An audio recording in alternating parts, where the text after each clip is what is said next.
Hey, how's everybody doing today? So I got a message today from someone, and they said that what they sent me really resonated with them because um, stuff that I've talked about with the samurai.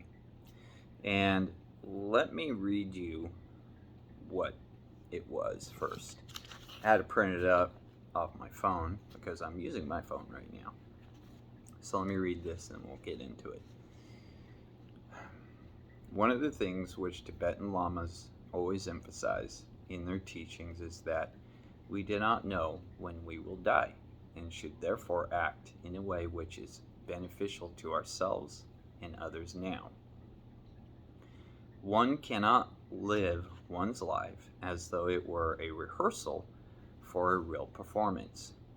We should be aware that we could die at any moment and not procrastinate in practicing the Dharma and applying in our lives what we have understood intellectually. And that is from Lama Sultran, from her book Women of Wisdom. So, because, like I said, I've told this person, the samurai didn't fear death. Haitomo. And, come here, sweetie. Where that stems from, now everyone would think, well, they were born in a samurai family, which they were, and they were trained to use swords and bows and yaris and naganatas, whatnot. But you can have all that training, but unless you can teach somebody not to be afraid or fear death, all that training doesn't do you any good. So they have two belief systems, you could say, in Japan. They have Shinto, then they also have Zen Buddhism. So the deal of not being afraid of dying stems from Zen Buddhism. Because it's true, you don't know when our time is, when it's going to be. So that's why, and that was heavily influenced on them to not fear death. It wasn't because, you got to be this big, strong, warrior. It was, like I said, you have all that training. It doesn't do you any good. And when you think about it, it's true for all of us. We don't know when or how. Just live for today. Tomorrow's another day. So they found it really, like I said, resonating to them when they saw that. And from stuff that I read and said,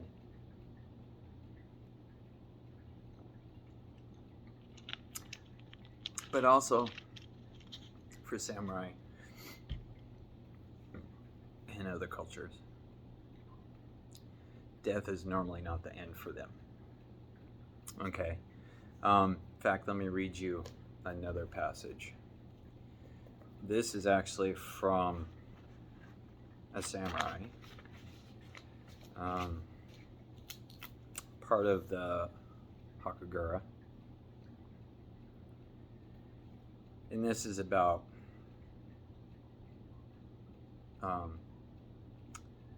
someone who, if you want to take another person's life and if you fail, at it. So let me just read this really quickly. When one has made a decision to kill a person, even if it will be very difficult to succeed by advancing straight ahead, it will not do to think about going at it in a roundabout way. One's heart may slacken, he may miss his chance, and by and large there will be no success. The way of the samurai is one of immediacy, and it is best to dash in headlong. Now here's where the major point of this comes into play. Even though his head may be cut off, he should not die. This is the way of the samurai. So basically, even if that person didn't succeed, he'll still live on. So there's a lot in depth when it comes to the thinking of the samurai. It wasn't just about going to battle.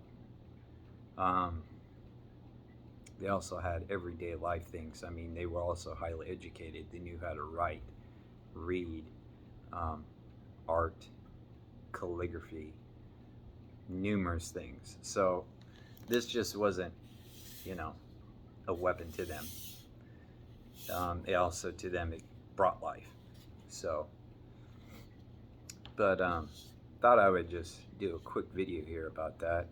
Thought that was kind of cool. They sent that to me and they were like, it's really resonated because it goes with what you say.